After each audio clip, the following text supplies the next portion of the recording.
जागरूक जनतेचे एकमत, आपलं जागृत जनमत।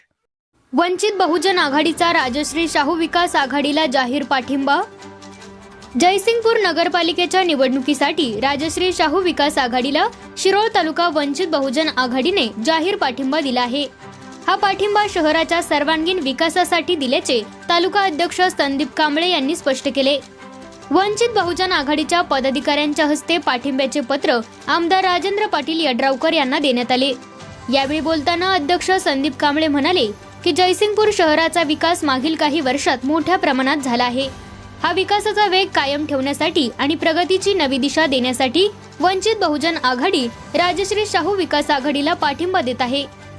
आमदार यड्रावकर यांच्या नेतृत्वाखाली शहरात विकासाचे नवे पर्व सुरू राहील असा विश्वासही त्यांनी व्यक्त केला।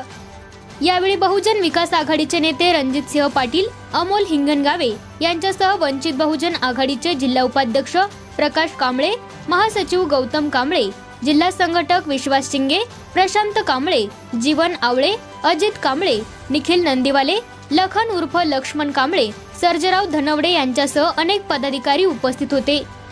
या जाहीर पाठिंब्यामुळे जयसिंगपूर नगरपालिकेच्या निवडणुकीत राजश्री शाहू विकास आघाडीची ताकद अधिक वाढली असून शहरातील राजकीय वातावरणात उत्सुकता निर्माण झाली आहे। जागृत जनमत न्यूजसाठी जयसिंगपूरहून संपादक विनोद पाटील।